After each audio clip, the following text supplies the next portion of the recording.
I'm Julie Barrett O'Neill. I'm the regional director from DEC. Chad Stanishevsky is also online. He's our assistant regional director, as well as Jenny Landry, our natural resource supervisor, and Chuck Rosenberg, who is handles a lot of the day-to-day wetland permits within the region. And then we brought in also, I will call our heavy hitter, J.R. Jacobson, who's really been working on how the state is implementing this wetlands law. And who can give you specifics, because I think repeatedly this is a statewide initiative. It was passed by the legislature, and now you know, the state is finalizing those components of, you know, the implementation for which there needed to be refinement. But there were some also components of the law for which, you know, the legislature gave some fairly specific direction, and therefore, you know, there's not a lot of room to switch things. So I will just one quick piece, which is for those of you who still, there was one thing in the articles that have come out, which is the state is no longer accepting any comments on this and that window has passed. I just want to, and I'll put in the chat while we're talking, the link to the website and to the email. If you have constituents who want to express a concern, a view, a perspective, a specific, you know, question, please encourage them to send in their comments. We were going through a less informal, not public hearing part of the process. That was just one component of the public outreach process. There will be a more formal, structured public input process coming later this year. But if, you know, if somebody writes us a letter or sends us a note, an email now, we always like to hear from our constituents, and we don't want anyone to feel like, you know, we're that door is ever closed. So again, there are things that we don't have the ability to change because the legislature told us how they're going to be. But I think on those details, I'm going to hand them over to, I'll hand over the next set of the presentation to JR, and then we can open it up for questions. Great, thanks, Julia. I'm JR, Roy Jacobson. I'm with the central office here. I've been working with this wetlands program for a very long time. And so, you know, I'll just give a brief overview of where we are currently with the changes. As Julie said, you know, this was in county executive said that, you know, we have been, you know, this was really part of the 2022 budget process. That's where this statutory change actually came out of. You know, those changes, primarily focused on, you know, the fact that we used to regulate only those wetlands that are contained on these regulatory maps that were outdated and inaccurate. And so the major change was that we would not be, you know, only regulating those wetlands that are shown on our maps. For Chautauqua Lake, that's a significant thing, because the statute says that, you know, submerged aquatic vegetation is a wetland plant, and in the past we would only regulate those areas, those sections of the lake that were on our regulatory maps. That has changed. That's going to change come January of 2025, and so we're preparing, you know, the regulatory changes that are necessary to implement those statutory changes, and that's what Julie sort of said, that we were seeking comment as part of an advance notice of proposed rulemaking that really just asks questions, specific questions about, you know, some of the regulatory provisions that we were drafting, and to get input. As Julie said, this is the first step in that process. There's going to be additional opportunities for public input. You know, we have, you know, as part of that advance notice of proposed rulemaking, we've gotten comments. We've gotten about 2,500 comments in. Thus far, we're working through those now, so that then to make changes before we go out for, you know, actual proposed rulemaking. That's a formal process that'll have public comment periods and all the other things that go with it. So, as Julie said, we're always interested in comments, but don't worry, there's plenty of opportunity to kind of for folks to let us know what they were thinking. So the maps are, you know, the one major part of that. What also is part of our statutory structure is that we regulate the larger wetlands, those that are greater than 12.4 acres in size. That's been since 1975. That's going to continue until 2028, in which case then the threshold, that default threshold, will go down to 7.4. So that's kind of the regulatory structure that we're working through now. You know, even in our normal permitting, and that's probably where most of the misunderstanding is that, you know, we regulate, you know, those wetlands that are greater than 12.4 acres. In the case of Chautauqua Lake, there'll be portions of the lake that will be regulated. There's no doubt about that. We're not clear exactly the full extent, but it will be sizable. And so what does that mean? There's a lot of things about, you know, what's going to be regulated, what's not. Any existing development, ordinary maintenance and repair of that development or that structure is exempt from our regulations. So the ordinary, you know, if someone has a dock already out there and they're just maintaining that or taking it in and out seasonally, that's all unregulated. That is an exempt activity. New docks, though, yeah, those will need permits. You know, we regulate the wetland and within 100 feet of the wetland boundary. So for the lots that are adjacent to the lake, you know, there may be permitting that's needed, but again, any ordinary maintenance and repair of existing structures is exempt. So if it's within 100 feet, you know, decks may need permits. There may be additions, depends on the layout of the actual property that's there. But again, the way we normally handle those things are through general permits. That's what we're anticipating doing here in this situation is, you know, working with the local community to figure out exactly the full scope of those general permits. But we're going to be developing general permits to make things that are simple. So, you know, things may need permits, and for those things that are not impactful to the wetland and are no big deal, we're gonna make those an easier, you know, process in that general permitting that's done. Same thing holds true for management of the aquatic vegetation that's there. It's long-standing. You know better than I do all the details that go into all of that and all the controversy that's been there. You know, we're going to, again, use general permits to make an efficient and easy way to get through our permitting process. So I don't, you know, Julie, Jenny, Chad, I'm not sure if I missed something or if I was talking for too long or if not, then I'll just clearly answer any questions. Unless the county executive, you know, prefers otherwise, I think it might be helpful to answer some specific questions or concerns from the officials. Well, I have a couple if I could, because I know these are kind of recurring questions that have popped up, and I know some of the hot topic items. So again, this is reviewed, and I think Chair, thank you for your explanation. It was very, I think, very clear. Nothing will stop creativity and imagination, but I always have termed, and Julie's heard this from me before, and everybody on this group, in the absence of fact, there is fiction. So the idea is to get the facts to you today. So one of the questions that has been put out is the governor is looking to increase designated wetlands to 1 million acres. How will the increase of wetlands acreage affect the Chautauqua Lake? Yeah, so that 1 million acre figure was something that was put out in when the legislation came through, and we've been talking about that, you know, and that's really the additional regulation across the whole state. You know, what we have found because of those outdated maps that about 1 million acres was missing on the maps, and so that is what was the reason, one of the reasons behind the statutory changes was to make sure we regulate all those things that Article 24 said we were supposed to regulate.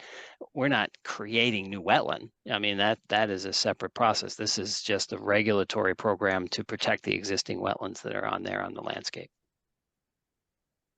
As far as, I think you made it very clear, you know, the term exempt, that there are things that have already been done. So we've been doing harvesting in the past, that will continue. We've used herbicides in the past, that will continue.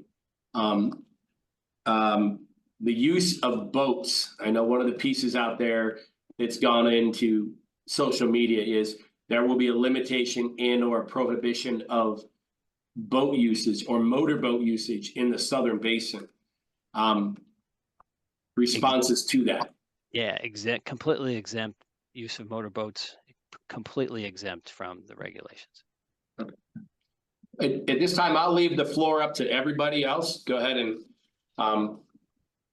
and County Executive, if I may, on the use of herbicides, there are separate laws they have to do with herbicide use. And when, when every year we get new applications in, they propose specific areas and the specific chemicals they want to use and all kinds of other, kind of criteria. We cannot prejudice or even opine on, those applications. We respond by regulation to what comes in our door at that time. So I think that, those pieces, are really dictated by those herbicide, provisions. so I guess for clarity, there will not be a prohibition or a restriction of herbicides more than what is currently out there. I think that only in that consideration, JR, I think it's recent in the last several years, we haven't received applications to apply herbicides in wetlands and potentially, Chad, I think even potentially in the adjacent area. It's possible that when the new size changes, they may choose to submit a different application. But again, we don't know what somebody's going to apply for until we get that coming in the door. Okay, thank you. So basically, the southern end is screwed.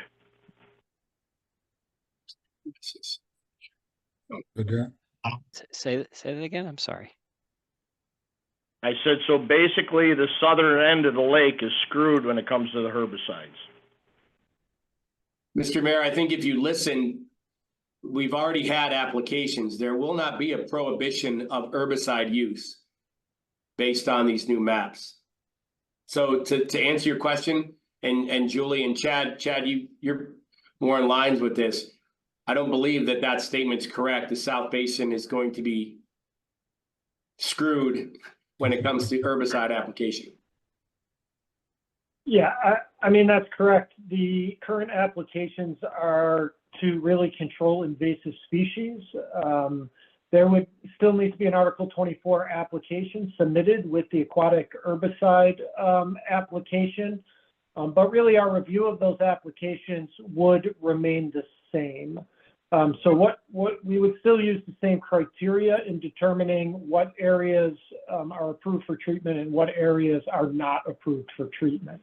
The fact that it's a wetland, given the scope of the nuisance aquatic vegetation that the herbicide applications are currently intended to treat, I don't see that significantly altering our determination on where herbicides could be applied or not applied. That's only one consideration on the lake. There's a lot of other things. It's a very dynamic lake.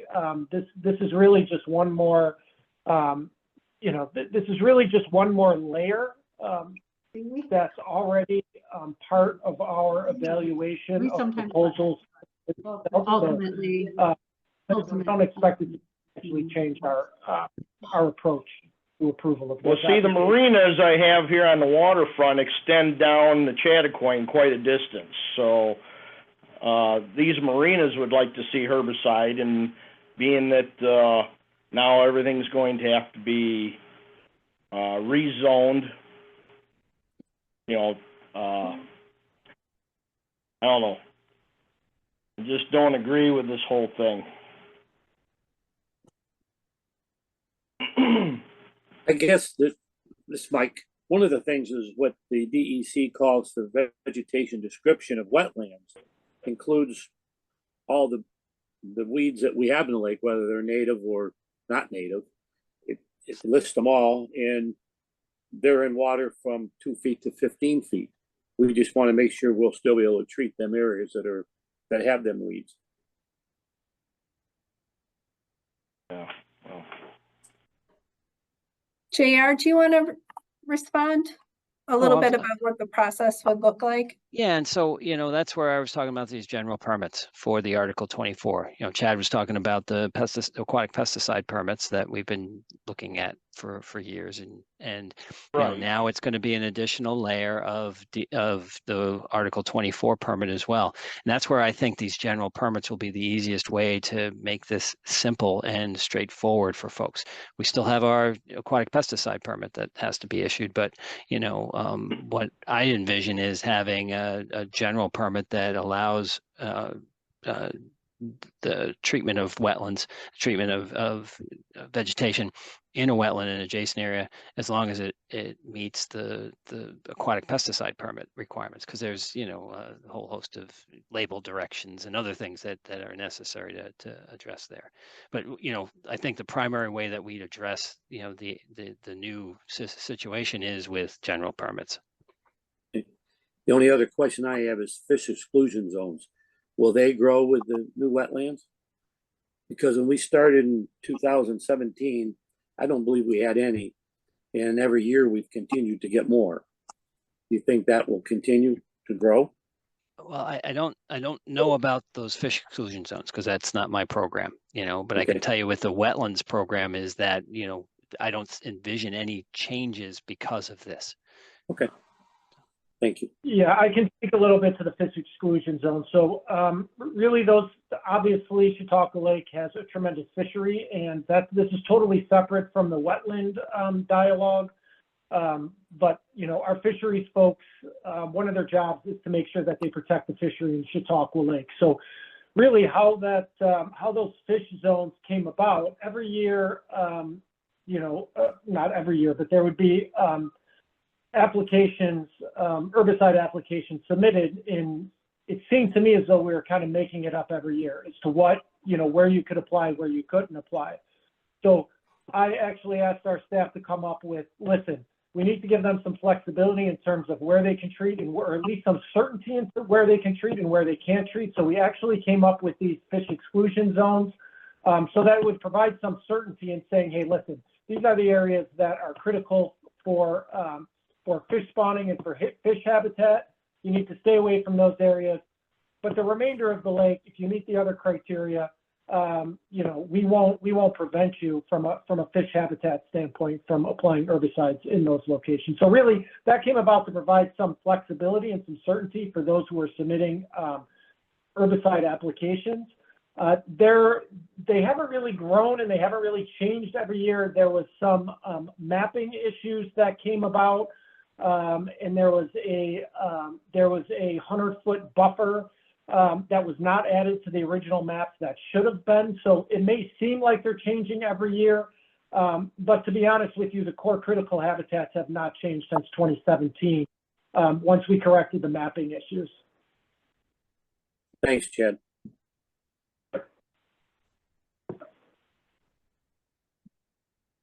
Anybody else have questions? Yes, I do. It's Yates. Is there any mapping that's going to be available pertaining to the wetlands on the lake and adjacent to the lake?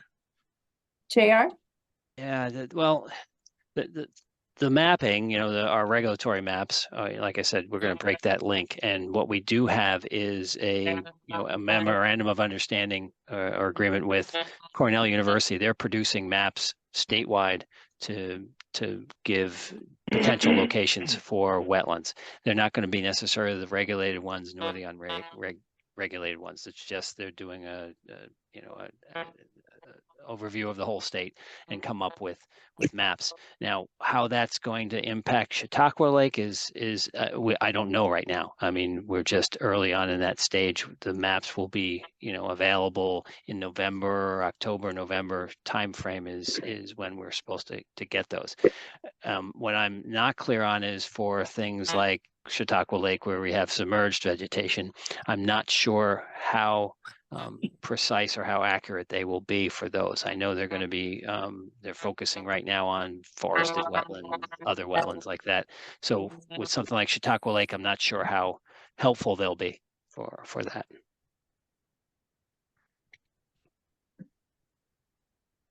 Sounds like there's a lot of gray areas still out there. And there's no doubt, and it's on us to move this. You know, it seemed in 2022 that we had plenty of time to get all this regulation done, and so it's taken a long time to get to where we are, because many of these things are unlike what we have done in the past. So it's challenging for all of us and everybody else, because everybody has plenty of questions. We get a lot of questions, and good questions that we have answers for some of them, but unfortunately not all of them. I guess, you know, what we're hearing from most people is in the lower end of the lake, and even in front of Chautauqua, where they have a shoreline that goes out and they have 2 foot of water and there's submerged vegetation coming right to the surface. Is that a wetland? I mean, you know, in front of the park in Mayville, there's 40 acres that I know of, because I've been there, pictured it, took pictures of it, we've surveyed it, and the water is 2 to 3 feet deep, and it's full of submerged vegetation that is listed on the list, not native. And is that a wetland? I mean, the ecological answer is yes, because it's got wetland plants, it's got water, it's got all those things. Yeah. Now, the question is what's regulated and what's not regulated. And, you know, this 12.4 acre threshold is the main threshold that we'll be using. And so if you had an area that's greater than 12.4 acres, then likely it will be regulated. And permits will still be able to be gotten in them areas? Sure. Yeah. Yep. Yeah. I mean, just more paperwork, right? yeah, but that's why these general permits, I think, are a good answer for this. Yeah, there's paperwork. I don't want to say there isn't, but the intent is to have it simple things, keep them simple. And for those really complicated projects, if someone wants to dredge or do something, yeah, okay, those will be more complicated. There's no doubt. But for simple things, we're trying to keep that simple. Okay. Thank you. And I would say Chad and I, from the regional standpoint, so, you know, they're working on the system, on the administrative system for how this is going to work. And part of that's going to be done in Albany, but part of it relies upon our regional staff. Chad and I are very, you know, we feel like if you have to come into a permit, it's our job to make sure that that process is run as efficiently as possible as we can. And so we're working on how, you know, we make sure that the staff has the support they need to be able to be as efficient as possible. So that people are not held waiting, you know, too long. So I just want you to know how seriously we take this as a team at the regional level, you know, with Jenny and Chuck and others who, you know, always put their best foot forward, but, you know, often need to be supported as well. So.